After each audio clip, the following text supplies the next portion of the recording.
Backpack Broadcasting continues to bring you the best original sports content, but now you can get more of the content you love. For as little as $3 a month, you can get access to bonus content, including behind-the-scenes footage and interviews from the Sports Walk, Sideline Stories, or the Ain't Hard to Tell podcast. All this exclusive content comes via Patreon. There are tiered levels of patronage, and each Backpack Broadcasting patron receives exclusive perks. Your support helps Backpack Broadcasting create more of the original content that you love. Visit Backpack Broadcasting's Patreon page and become a patron today.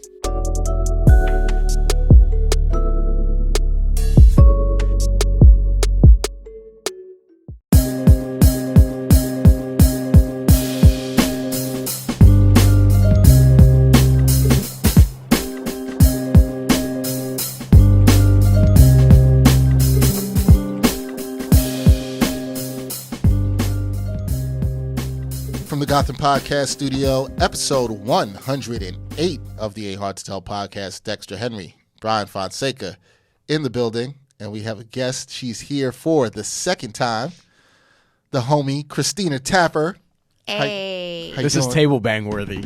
It definitely is. It is. okay. Everything's I table- appreciate that. Yeah, I think your previous appearance, which I believe was episode 84, if I got the number right, was a top 10 episode in our history. yeah, it is. So we had to bring you back fairly quickly. We had to I bring you back. appreciate that. Yeah. That's good to know. Because you were just here in June. yeah, It's January now. right. Complete different season. Yeah. Different Yeah. weather.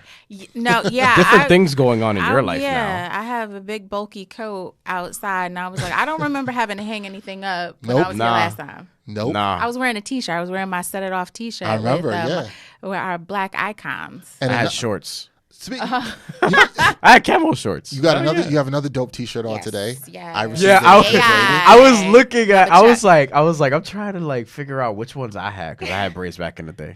You got to see a picture of that. What? You have to Yeah. see a picture of that. I had cornrows. Yeah, you're gonna have It's to you're gonna have crazy. to pull up a TBT or It's something. crazy. All Oh right. man, I it's- did. I posted it not He that long posted ago. it not that long ago. You can't Oh, picture me. Look, remember, I'm Puerto You Rican. can't see it, Like, right? We do that too. You You could. know what I mean? Like, Did you have like the funky lines? Was it straight bag? Straight I'm a back. fan.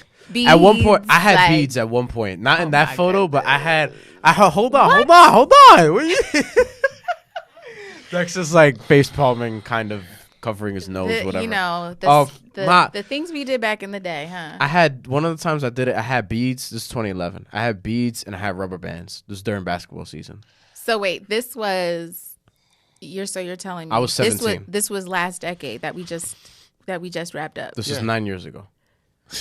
9 years ago. That makes yeah. it even Great. more interesting. I was 17. I'm glad I did I had that. just I'm So glad turned what's I that didn't have to see that. insecure gif with Kelly where she's like growth?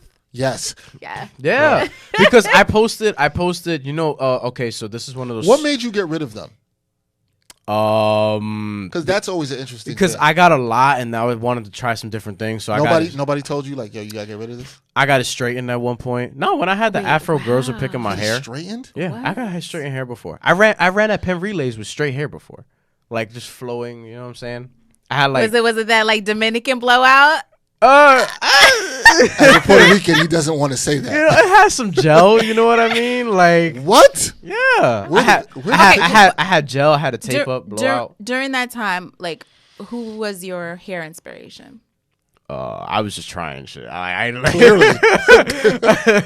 Like no, because I did the whole, you know, one of them stupid challenges that they do on social media. This one I actually did. It was like a before, and it was like the 10-year challenge or whatever. Oh, like right. beginning of the decade, end of the decade. Oh. So the beginning of the decade, I posted a picture of me getting my hair braided. I saw that one. And with a baggy ass Darrell Reeves jersey when I was a Jeff fan back in the day. Totally fine And with then that jersey. the end of the decade, I posted me doing TV on MSG to show how far I've progressed in the 8-year period. Yeah, you had to leave the braids back there. Oh, your hair can change. People want me to do it again. I'm like, you crazy? No, Christina, your hair is very different than the last time we saw you. Speaking of Yeah. braids, Braids. I you had braids last time. I did. I had my box braids. And now Christina's got the afro look. Yes, I love it. This is my regular look. I love it. I'm looking for the photo I right now. absolutely love it. Thank you. Now Bryan with braids. I'm all for natural not, hair. So. Not so much.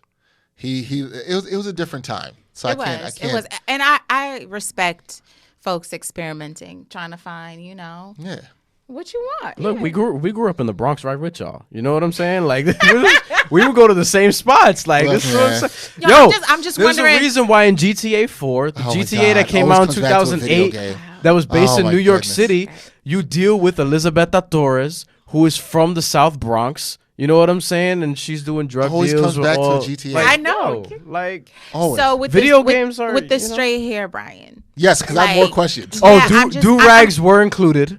Okay, I had do-rags. But like, what was the weather like during that time? Because like, The straight hair was warm. It was like between. what about humidity? Yeah, spring. you're running? Oh, it was short lived. Okay. You know what I mean? Like You gotta do some touch-ups. Penn Relays is at the end of April, and if you know Penn Relays, like it is highly Caribbean. You know what I'm saying? yeah. Like We're they show out and there. stuff. We're so, out there.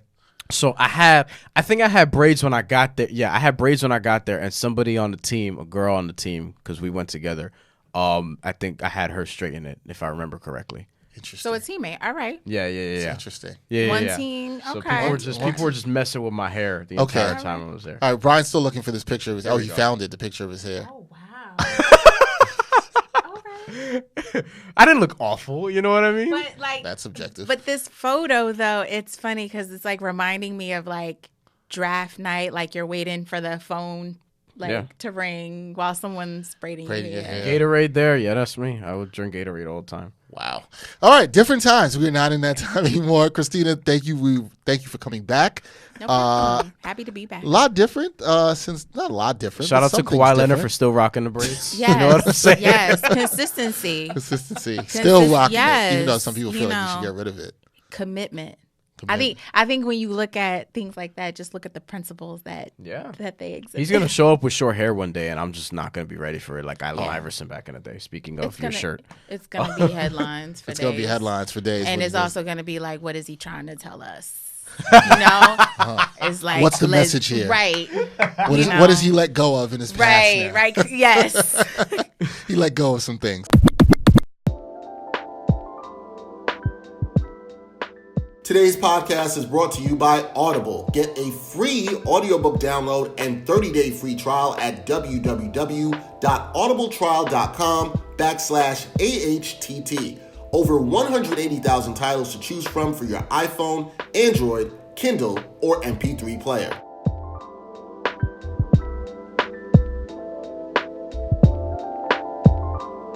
Christina, a little bit has changed. New job for you. You are now the deputy editor at Zora. At Zora, at Medium. Yes. Table bang for that. Yes. Last time we had Christina here, Christina was, looking for new opportunities at the time. Living my best life. Yes. but were you really looking though? Because you sort of like. You were enjoying the free agent process. I feel like you were. Yes, And you I was. removed yourself, like you weren't somebody who was laid off. You No, I removed quit my yourself. job. Yeah. So we talked all about quitting jobs on our own terms. Therapy. Yes. We had a great discussion on that. We talked about my pointer piece, which I, laid out my whole process. Yeah. So looking, yes and no, because, folks were hitting up LinkedIn, calling me, emailing me. Same. At the same time, if I would see something that kind of piqued my interest, I would reach out. So it was kind of I was open. Were you applying often? At that time, like by June, I think I might have applied to just only one job. Jesus Christ. Maybe two formally applied. But like I was having phone calls just to make sure, not just about like jobs, but just like what's happening in the future. Like just looking at where companies are going and also to see like really if it's like a good fit. Because what I started to do is I started to write down places that I could potentially see myself working at or that I was curious to learn more about. I've done that too. Yeah. And then that requires you getting, some insights from the inside, right? So it wasn't necessarily like my head was down, like completely like searching. But what I will say is that I was definitely keeping an eye out because I think we should be even doing that even in, when you are in a role and you feel good about it, but like, again, be open. Like, don't block your blessings. Well, like, no, this business is, as we've talked about, you volatile.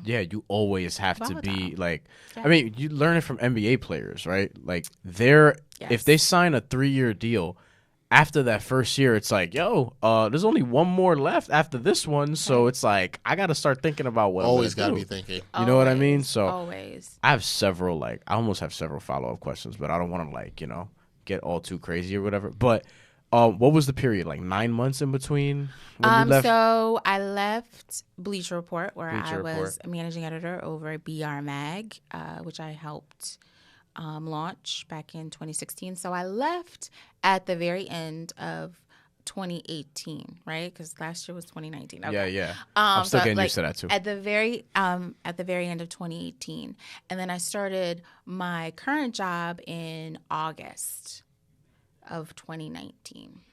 Okay, so that's roughly. How's my math? 8 months. Yeah. I'm trying to. Yeah, I'm like 8 months. A little over that. Okay. Yeah. I did want a job, though, before the end of the year. It was up before 2019. Yeah. Were you freelancing during that time? No, I mean, I got hit up for like a couple of assignments, but I turned them down. I turned them down, but what I also did was I was like, I'm like, I either don't want to do it or don't have time to do it, but here's some folks who you should reach out to. Nice, passing on the blessings. Same thing with jobs. Oh, so you're a good person. I tried to be, yes. But yes, and particularly if it was anything sports related, I gave the names of Black women. Good. I mean, yeah, help her own. Look, and I saw you said that.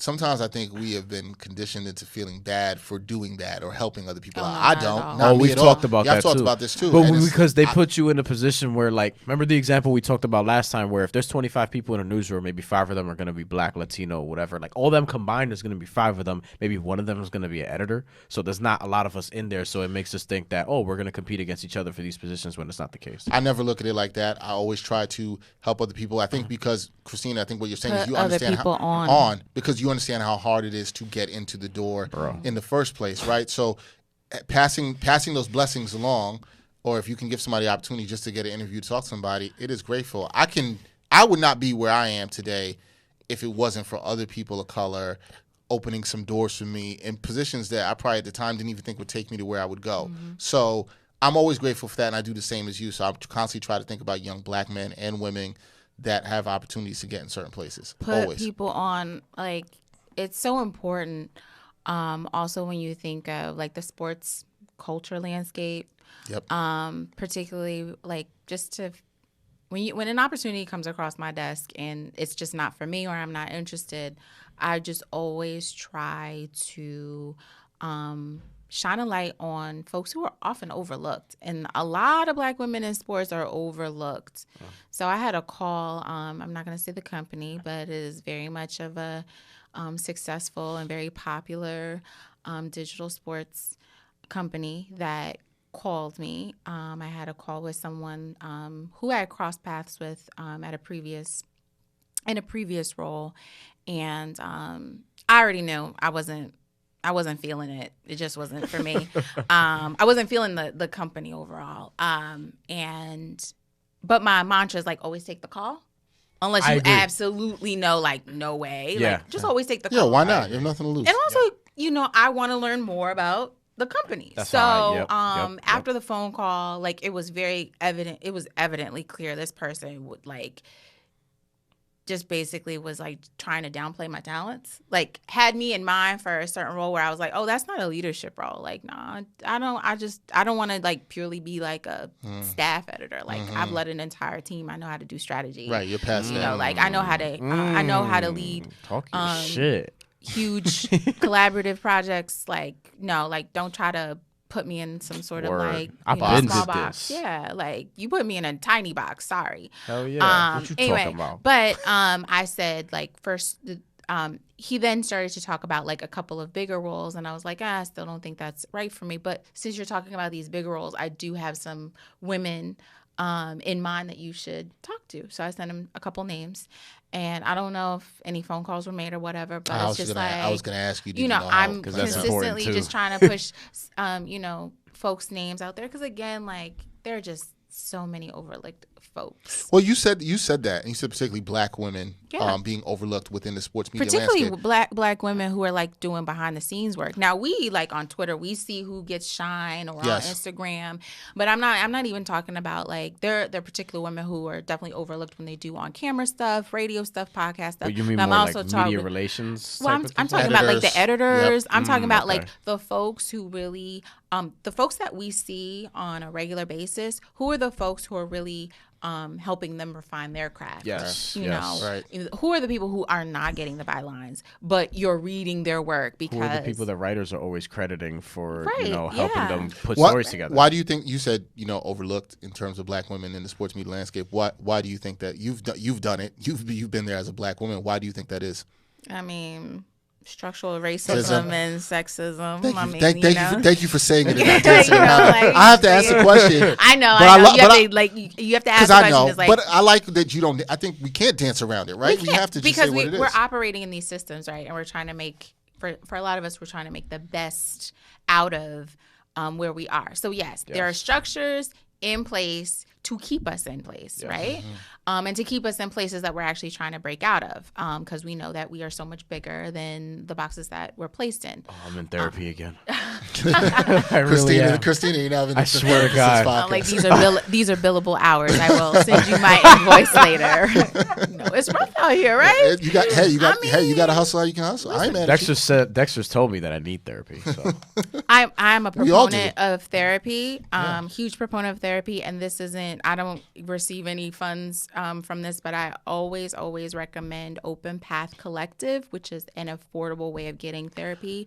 You pay like $49 as an initiation fee, and then it's an entire network of therapists. Like you search by region, area. You can even search right down to race and ethnicity, gender, and then also what the therapists focus on, whether you want individual therapy or couples therapy, and then you negotiate with the therapist how much to pay, and it's a scale of $30 to $50 per session. So they can't go above $50.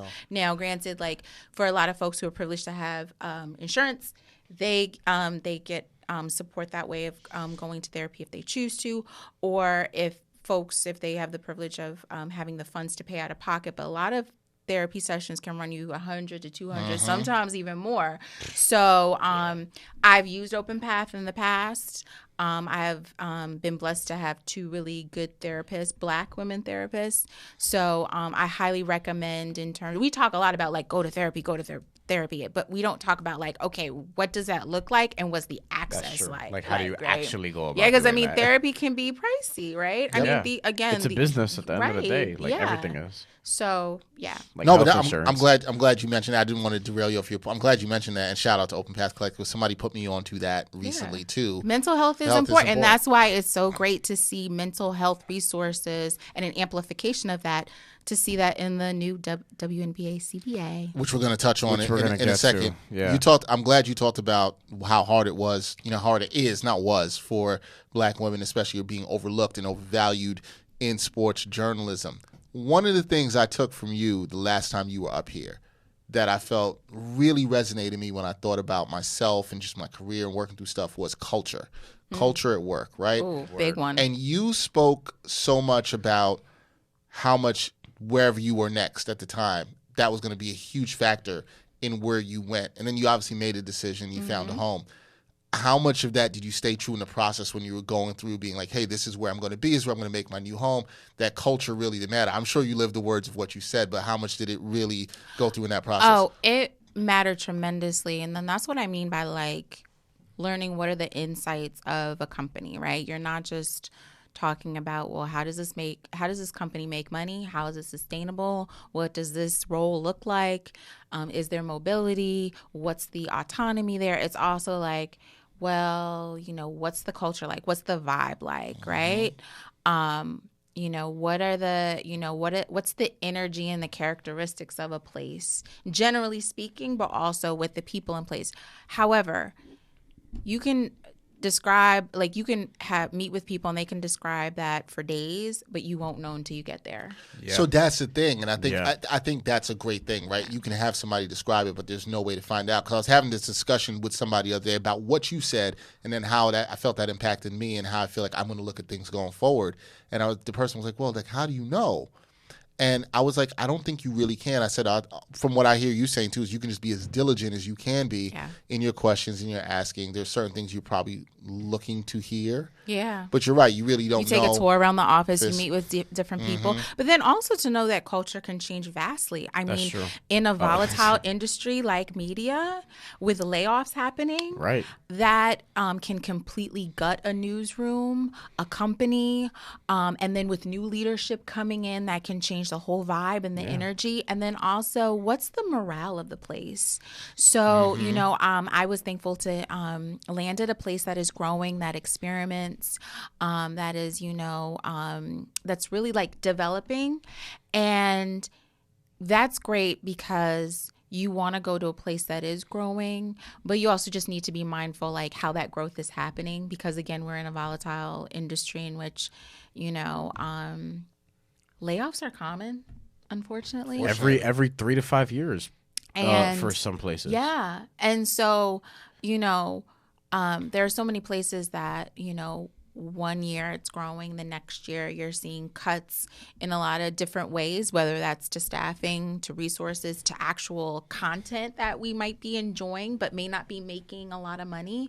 But I always go back to culture, but also the morale, because again, culture can change very, very swiftly with all the pivots that are happening, and we're seeing a lot of sharp pivots happen more regularly, more frequently. But this is why I don't kill NBA players for sort of taking it upon themselves to do these things, because that, again, sports being a microcosm of society, this is exactly what goes on in our industry as well, where they sort of see, or they have a workplace too. Yeah, there's just management. Look at it that way, right? But they don't look at it that way. They go to work, but you know, people want to dehumanize athletes all the time, but really, it's the same concept where new management comes in. There's a new GM, same or new concept, whatever. different conditions, but yes, it's the same thing. And I like that you bring up that point, because it's about players having agency, and for a lot of us, we need to see it that way too.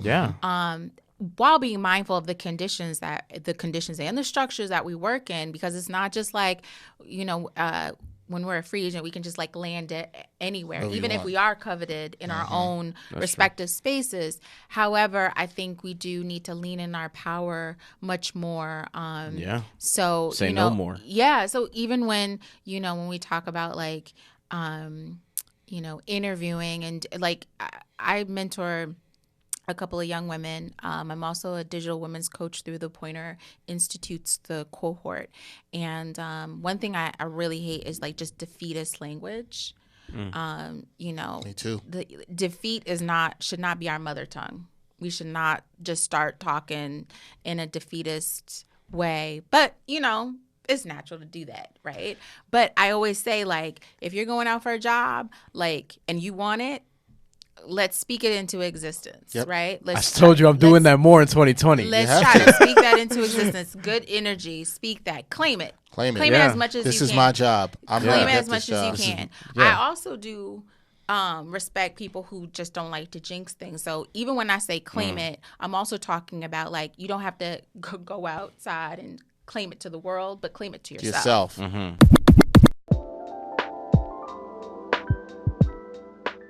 You know we like to hook our listeners up from time to time, and we have a hookup for you today. So for the listeners of the Ain't Hard to Tell podcast, Audible is offering a free audiobook download with a free 30-day trial to give you the opportunity to check out their service. You can check out one of my favorite sports books, $40 Million Slaves, The Rise, Fall, and Redemption of the Black Athlete by William C. Roden. That's available on audible.com with hundreds of thousands of other books that you can listen to today. To download your free audiobook today, go to audibletrial.com/AHTT. Again, that's audibletrial.com/AHTT for your free audiobook.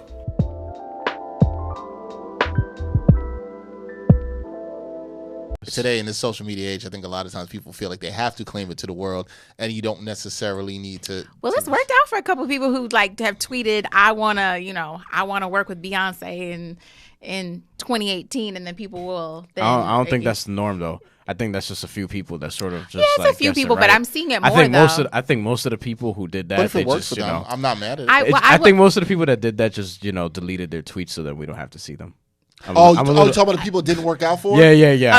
Oh, I'm a little cynical in that way. Okay. I'll put it I was taking a different turn than you were expecting because I saw your face. But I see what you're saying. If it doesn't work out, he was like, let me delete, or just never unearth them. But there's been what I'm seeing more is I'm seeing people, at least the turn of 2020, where people were just like kind of laying out not really like specific goals, but saying these are the things I want to happen in 2020. And I think I got that. People who treat Twitter as like a really like a real community, I think they're also, without saying, just looking for people to hold them accountable.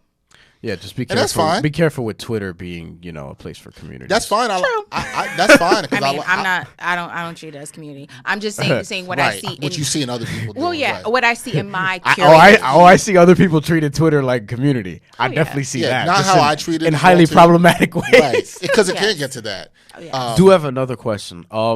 During those 8 months, were you like taking yourself out of work entirely? Were you sort of fantasizing or just sort of practicing maybe independent projects and things like that? I was resting. I had a homegirl who said, "Oh, I'm surprised you went back to full-time work. I thought you were gonna kind of go do your thing." Yeah, I went to the Maldives. Yeah, I remember that. I went to the Maldives. That was a vacation I had booked when I had a job. So that was prepaid for and everything. I was like, Christina's like, there's no way. I was like, the only thing I have to pay for is my massage. That was it. Like, I didn't have to pay. Everything was prepaid, and it was all inclusive. Now, how was that massage? Shout out to my girl Melissa on that, who found this amazing deal. It was a girls trip. It was fantastic. But it was prepaid back in September of 2018, and we went in May of 2019. Nice. Because I almost forgot about the trip, and I was like, oh snap, and then I was like, oh, it's all inclusive. Don't have to worry about nothing. Yeah. But I was also in Austin to kick off the Gwen Ifill mentorship program through the International Women's Media Foundation. Okay. I went to I traveled to Dallas for the Highland Park Lit Festival, which is held at a high school. So I did some workshops with some high school students. Nice. And feel like I'm blanking on one other place that I went to domestically. Oh, I spent all of January in LA.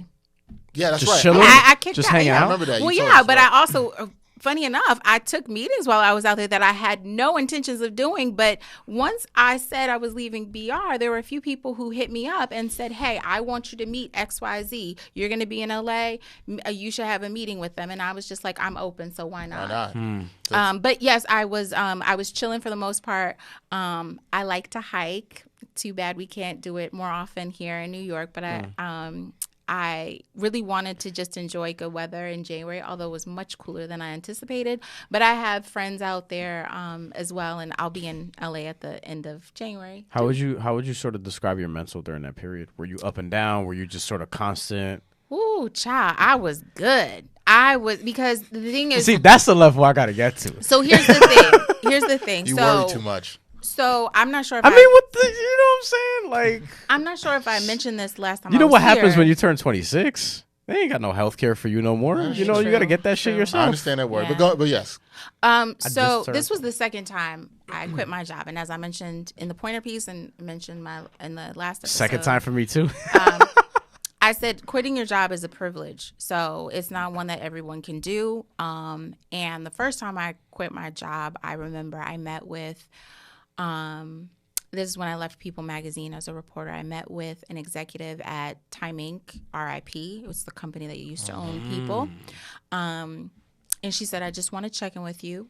I want to make sure that you're not leaving here angry or upset." She said, "I've seen people leave here angry and upset, and it's taken so long for them to decompress from their former job."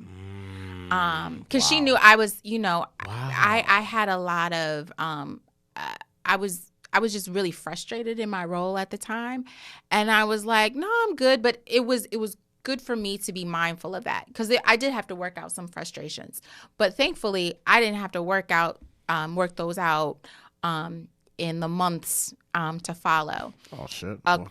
Former coworker of mine at the time, I mentioned this to her. She said she was transparent. She said she did. She was like, she was highly frustrated, and it took her months to get over those frustrations, because it's resentment that she was carrying. I think that's more normal, to be honest. Yeah. That's more the standard.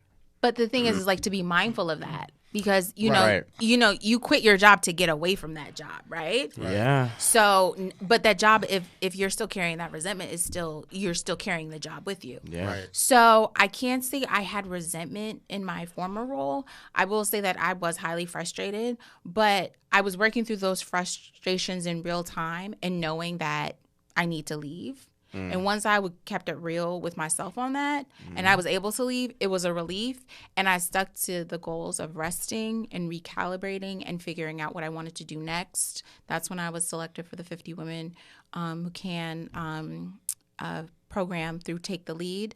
And that was I got hooked up with an executive coach. So I will say, as much as I was open and kind of like nimble in a lot of ways, there were opportunities that really landed on my plate that I believe landed on my plate because I made a pathway for them. Like I like cleared the path for them to land on my path. And I think that was the thing I took a lot from what you said too, right? It was you recognizing that you wanted to leave, understanding that you needed to clear the pathway for it, and I think that's maybe it's a good thing I think that people should take out is that's when you were able to let go. Yeah. Didn't mean you didn't have frustrations, but once you had done that, you were then able to let go. So when you did have the privilege and opportunity to leave, you were in a space that could be better for you. And a better headspace. And I think Right. what's also important is just making sure that when you're seeking clarity, you have to define what clarity is for you. And for me, it was, I need to leave.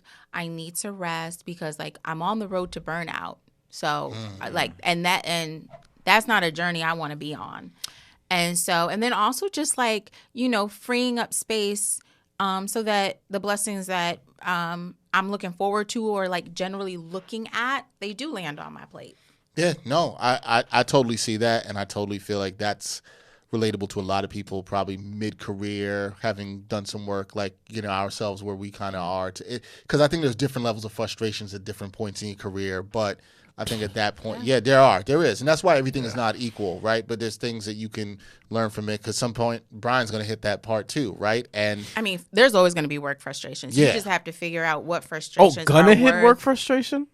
No. You're going to hit maybe the mid-career certain work frustrations. I'm just saying they're different at different levels. Yeah. But you're also Is saying there such thing as early career work frustration? Absolutely. Because we in there. Yeah, absolutely. And I mean, the frustrations won't go away. Some will reappear, and then you're going to get new frustrations. The thing is, you just have to realize what are the frustrations I'm willing to put up with, or try to navigate, or try to like find solutions for too. Yeah. And there's some stuff you're gonna be like, yo, I'm not trying to deal with that anymore. That's fine. For the sake of moving this podcast along, we will do so. Yes. But just know that we will be talking more about this off mic. I hear you. We will for sure. I hear you. Christina, you obviously covered a lot of time. You've done some stuff in sports, and there was some historic things that have occurred recently, earlier this month with the WNBA that I feel like a lot of people should be excited about. Oh, yes. I actually, Finally. the day this occurred, I found out about it through you because you had retweeted it, and then I retweeted it, and it was the WNBA and the WNBA PA reached their tentative agreement, groundbreaking 8-year collective bargaining agreement deal. Yeah. To say this was needed is an understatement. Just to go through some highlights of it for people who may not be aware, this was significant increases to player cash compensation and benefits. The cash compensation tripled to more than $500,000 for the top players. Enhanced travel standards for some people don't know. Some players were actually having to pay for their own trips, rooms. That was going on in the WNBA. They were not flying charter like you see some of the NBA guys doing, which means, yes, you could have got on a flight with a WNBA team anywhere. May have seen that. That's happened to other people. Sit next to them and coach. Yep. Expanded career development opportunities, new child care maternity and progressive family planning benefits, including paid maternity leave, which they didn't have. Which they didn't have, which is insane. That's crazy. Mind-boggling. Which is mind-boggling, and which a lot of people, by the way, probably didn't even know. I don't think a lot of people knew. If you know anything, I don't know if I've said this on this podcast. This country is to do better by women in terms of paid maternity leave. This is across all places of employment, not just WNBA. Yeah. I'm a big somebody who really supports that. And the league also launched the WNBA Changemakers Partnership Platform to enhance player experience and drive business transformation. So you retweet this, of course. We think you might have actually just seen because I believe my first tweet was how monumental this is, because it's a league that is 88% Black women of color. Mm-hmm. So when we talk about these changes and who they're really impacting, they're impacting Black women significantly. And when we think about the compensation, we think about pay inequality, right? And typically we have these conversations about pay inequality, and we talk about men and women, but that general conversation is really men and white women, what white women are getting paid to white men. That number decreases when we talk about Black women, Asian women, Latino women, when we talk about Asian women. So we've got to be mindful of that. So the compensation is great to see. Just to be clear, the whole tripling of the compensation, or players earning up to or surpassing $500,000, that comes with like marketing agreements and bonuses. But that's great because the average salary used to be like $72,000. Yeah, and now for the first time, which means a lot of them made less. Right, a lot less. And now the average, it's six figures for the first time. For the first time. Yeah. That's a huge difference. Just which to be means clear, on players who have to go overseas and play. A lot of women do just to make a good living playing basketball. Exactly. Well, okay, let's talk about Breanna Stewart, right? Yes, she's going to be coming back from an Achilles injury. Yeah. Where did she tear her Achilles? Overseas. Yep, she goes overseas. Right. She tore the Achilles. Yeah. Right. Yeah. Coming off of an MVP season. Yeah. Right. So this gives the players don't feel forced to play overseas. But also, again, when I look at the CBA, I look at the compensation, great, but I look at the quality of life. So the women, these players in the WNBA do not have an off season currently. Right. No. They don't. They play the WNBA season, and then the Mystics didn't even have a proper parade. They had a small celebration less than 24 hours after winning the chip. And so their celebration is really is going to be, I guess, in April. But they couldn't have a proper celebration because they needed to get on planes to go play for their overseas teams. I mean, I remember when Bria Hartley had just had her kid and was taking her kid after the WNBA season straight to, I think it was Turkey or wherever it was. And she's still doing that, by the way, going back and forth and taking her kid and stuff like that. So, this is a normal thing for them, and to play basketball basically 12 months of the year. I think that's a great point, Christina. Quality of life, right? A lot of people, and this also goes into the humanization of athletes or dehumanization that some people are doing, right? Where it's that, hey, all they're athletes, they play this kids game, whether men or women, and they're just playing for fun. And it's like, it's really hard when you're not getting paid as you should be for your talents in your own country, having to go overseas, maybe a family as well too, and taking them overseas, and your life changes so much. Right. Yes, this is a lot about quality of life. Do you think that this, in the coverage of it, I feel like maybe my Twitter experience of seeing this is a little different than some other people. Do you feel like, this is obviously groundbreaking, but do you think it's getting the coverage that it deserves? Because women's sports, a lot of times we know, kind of gets pushed to the side. I don't think so. I'm trying to be mindful of what was in the news this week too, but a lot of Odell Beckham and not enough Julian Edelman. Yeah, I mean, we're talking about the championship game a Monday night, right? And so I believe this news came down on a Tuesday, the day after. 14. I was happy to see that a very strategic move to announce it on Good Morning America with Robin Roberts. Shout out to Robin Roberts. You know, idol. She used to hold down the SportsCenter desk as an anchor. But very strategic move there to get more eyeballs on the news too, not just sports fans, but just, this is news, not just sports news. This is news. Yeah. But yeah, I mean, it was on the radar, but was it as high on the radar as it could have been? No, I don't think so. WNBA is still fighting for coverage in that regard. Yeah. But I'd rather just talk about how groundbreaking this is, because when I think about the mental health resources, I think about family planning resources. Like, I think they get like a stipend up to $60,000. That's correct. For surrogacy, adoption, fertility treatments. I think about the players get to have their own hotel rooms. That's now huge. When I think about it's like these little minor details that like actually like functionally help players perform. That's probably one of the more major things that I saw, and I was like, wait, you mean they were sharing rooms? Yeah, Sharing rooms. Which is what you do when you're in college. Yeah. Right. You know what I mean? Like when you're in college, you get to the hotel room, the coach your comes rec out. Teams, the coach comes out, gives you the key, be like, all right, it's Christina and I don't know, Alice, and it's Dexter and whoever. Right. Like, you know what I'm saying? Like that's basically what was going on at a professional league in America, right?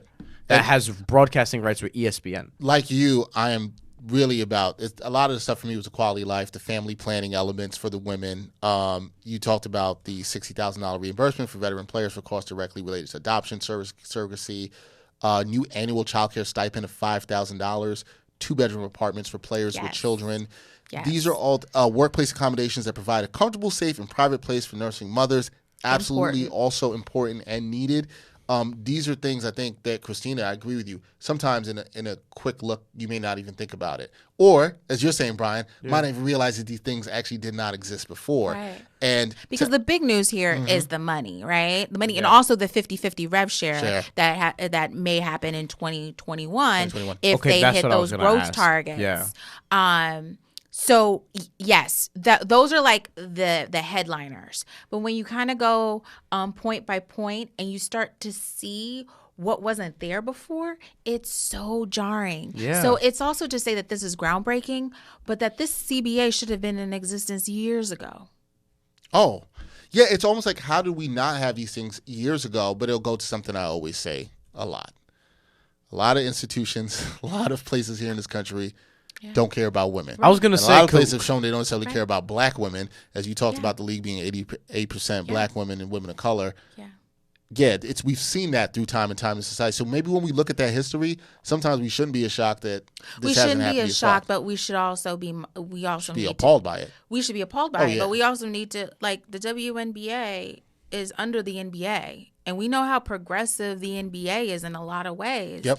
And folks have put Adam Silver on the hot seat and asked about this, and it's always that nothing's a quick fix.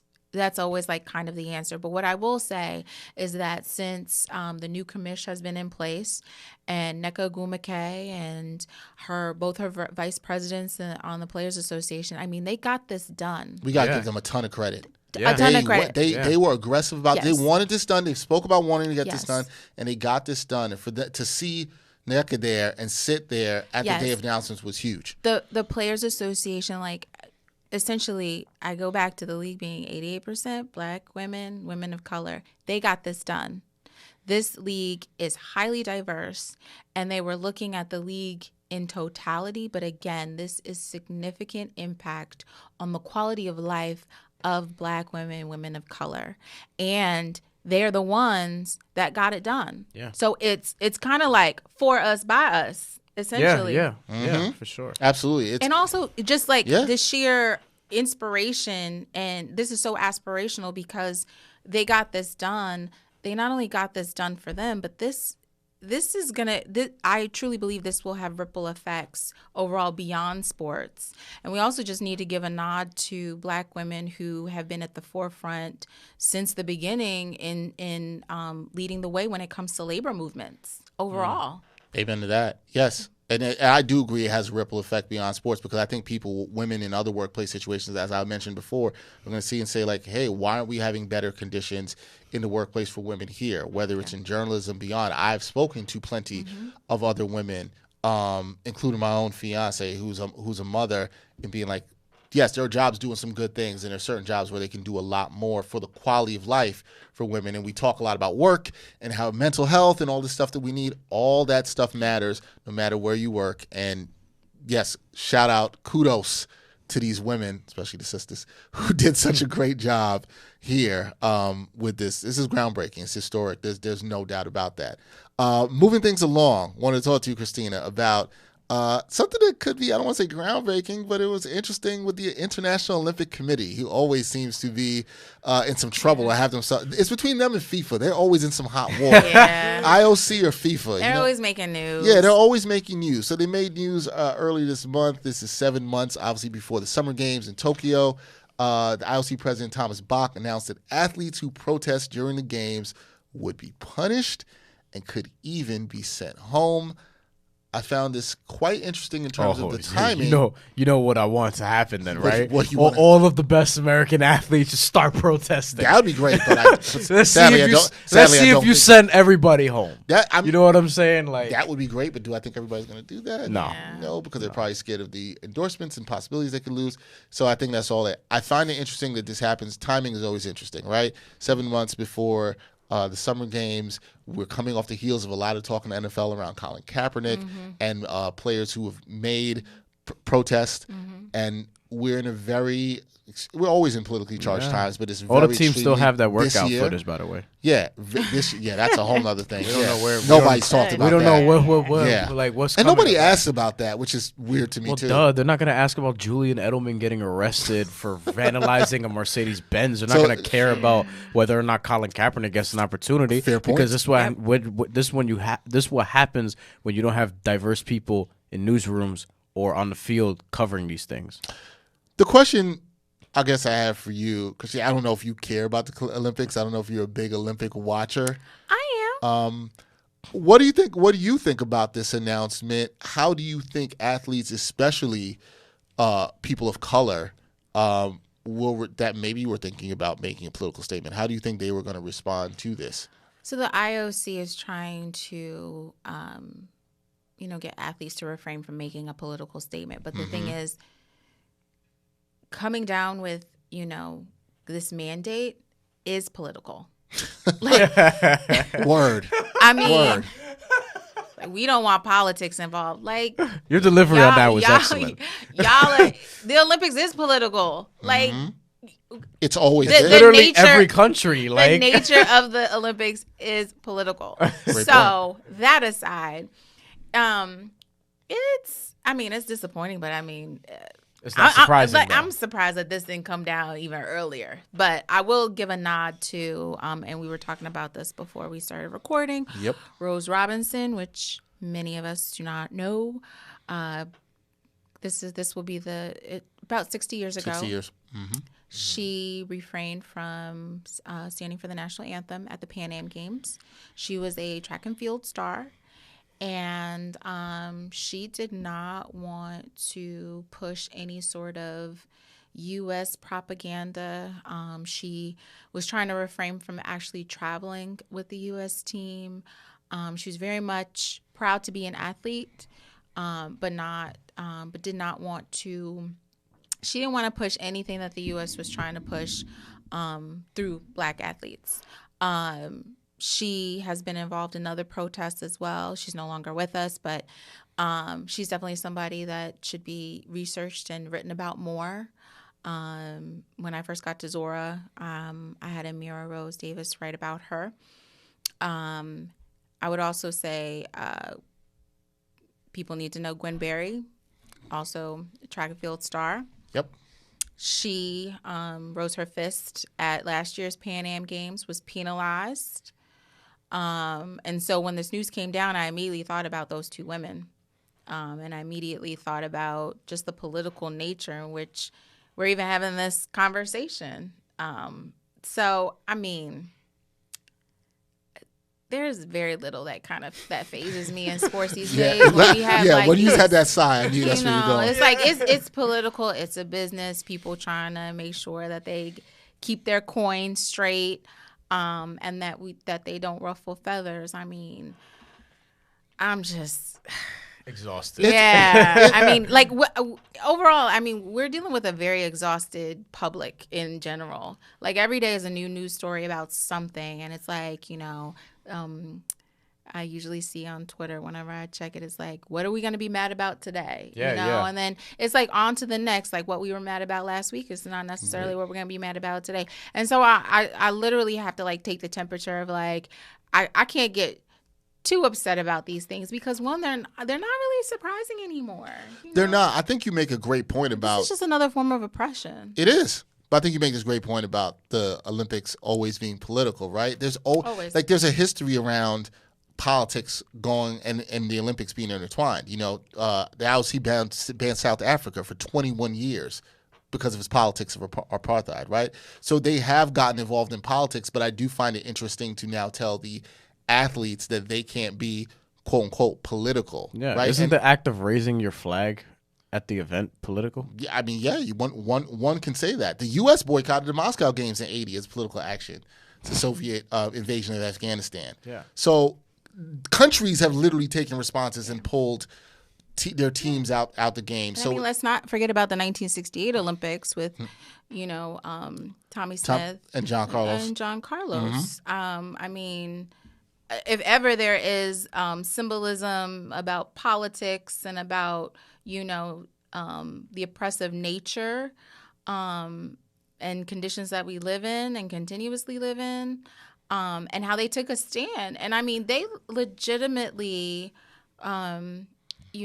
were punished for this in multiple ways. It's not until years later where they're looked at as true icons. And I mean, there's still folks who still are very against their actions, but I thought of them too when this news came down. I don't know. It's going to be interesting what does happen. Perhaps there will be no sort of political messages, or maybe athletes get savvy and they show political messages in other ways. That's what I want. I'm here for that too. Like maybe the ways we're looking for it. Like obviously when John Carlos and Tommy Smith, they did what they did and they raised their fist, and we saw this Granberry as well too, right? We've seen it in this certain way, and Kaepernick taking knee. Maybe there's other ways that we're not even considering people doing it. I do find it interesting. One thing I'll say before we move on with the politics and sports, this thing is that politics are always around sports, right? Like we've got the national anthem, we've got flyovers over stadiums. You've got NFL playoff games and national championship where they're introducing the president on the field before the game starts. So please miss me with all this. There's no politics in the sports stuff. Okay, we have servicemen and women at the games where they're constantly pushing pro-military stuff in your face all the time. So to say that's not political is ridiculous. Go ahead, Christina. Let's see you want to say something. There's an injection of politics when it benefits whoever's injecting it, right? Mm-hmm. So all the examples that you just mentioned, sure, they do that because it's benefiting them. It's spotlighting them. There's a reason he was at the Army-Navy game and not Bethune-Cookman versus Morgan State. He ain't going there. You know what I mean? He's not wanted there. That would be bad for him. You didn't think I would pull those names out of my ass? I think he's like HBCU. John Carlos was actually quoted in this story that Howard Bryan wrote on the Undefeated when he was talking about this. Good piece. John Carlos said, "Everyone wants to be in the Olympics, but why do I have to sacrifice my moral character to do it?" Yeah. And I think, this is what we saw, even I know it's the Pan American Games and that does not get the look the Olympics got, but I think this is what we saw with Rose Robinson and Granberry. They were not willing to sacrifice their morals for that. And I salute to those two sisters because I think there's something fine. It doesn't take anything away from them being an athlete and competing and how great they are. I understand why they're saying, well, hey, this country doesn't represent the values that I have. And even though I'm competing, it's fair on me to bring that to the world so we can see that. So I can take this John Carlos quote and apply it to like everything. Yeah, everybody wants to be in media place X, but why do I have to sacrifice my moral character to do it? One time for your mind, one time. One time for your mind, one time.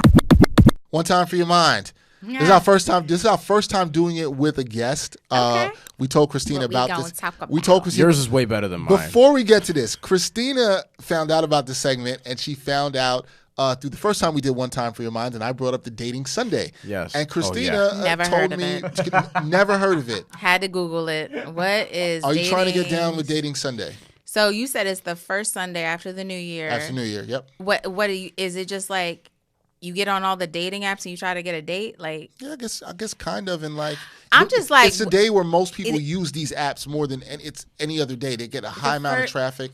That first Sunday. Research it shows this? Yes, research. Has Oh, shown on this. the episode, yeah, he gave up like a lot of like data. I wish that I had the supported article this. again right here in front of me. But whether it's Coffee Meets Bagel, Tinder, Coffee Meets Bagel still around. I used to be on that back in the day. Still around. Wait, so this was a thing. it's then. been around for a minute. Yeah, I don't- yeah. So they've gathered all this information and now they're paying it. So here's the thing. Right. So they must have gotten some marketing firm. This is like a damn Hallmark holiday all over again without Hallmark. No, because this is like they got a marketing firm and they're like, oh yeah, the dating app community is behind this.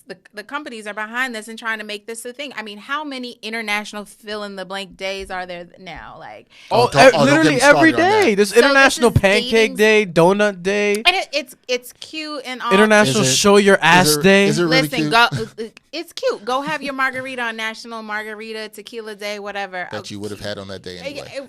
and I'm very suspicious because I think there's 3 National Pizza Days. I'm just pretty sure saying. there is. I'm pretty I've sure- seen one in like April, one in like December, and another one back in February. Because you know what? Like, It's like international, and then there's like probably global pizza day. It's like And there's National Pizza Day. Yeah. So It's- you know, it's no, annoying. I didn't hear about it. It's a fake day to be. Well, here's They're the all thing. fake. That's the point of One Time for Your Mind. We're glad to bring something that you may not have heard or thought Yeah. about. Brian, Christina's got something for us. Brian, what do you have this week? What's your One Time for Your Mind? Spotify's trying to buy The Ringer. Interesting. That is interesting. I don't think I need to add much more because, like, you know, details are going to come out, and by the time we put this episode out, there'll probably be some more details. But as of now, yeah, the story. Spotify is like really getting into the podcast game. Obviously, I think Joe Budden, that was the first one that they got exclusively, like Joe Budden's podcast. I think that was their first. and that's one of the biggest, if not the biggest, podcasts like going right now. They've Oh, since teamed up with Jamel Hill, Yep. who's doing really well. We love her podcast. Yeah, that's in my rotation. And now it looks like, they're trying to get The Ringer, and Bill Simmons is one of the OGs in terms of like in sports media. He's kind of our Joe Rogan, right? Where Joe Rogan was the person in comedy and just in general who sort of dipped into that world first, famously. Now he's on 1,400 episodes over the span of 10, 11 years or so.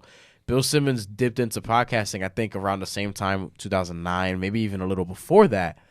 And now The Ringer has what, like 30 podcasts? The Ringer has so many. He has multiple podcasts on The Ringer. Yeah, it's crazy. So Spotify's And trying to get in transcend that sports. game. Yeah, and I this mean- this is something that makes a lot of sense. I mean, we'll see what ends up actually happening, but look, I'm curious about the rest of the properties that The Ringer has. And how they'll Yeah, be and how that kind of- absorbed yeah. by them. I agree. And Spotify spent $400 million in 2019 just getting Gimlet Media, Anchor, and Paracast.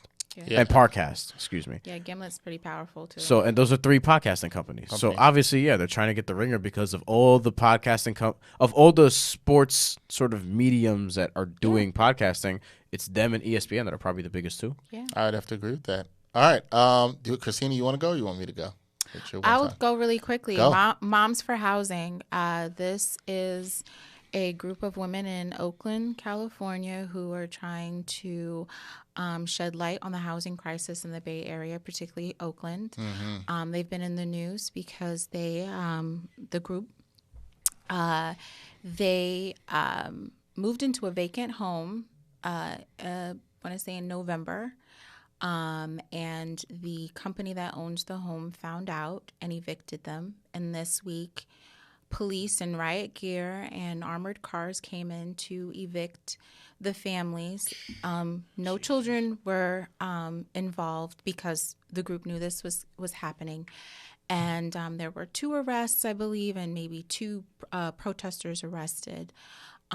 This is this is shedding a light on the crisis that's happening in Oakland and also just across the country in areas that are being gentrified, but particularly Oakland, where the group is saying that there are more vacant homes than homeless people, which the homelessness is being raised. So they're kind of like neck and neck. So meaning that there is available housing, but they're vacant. This company that owns this particular home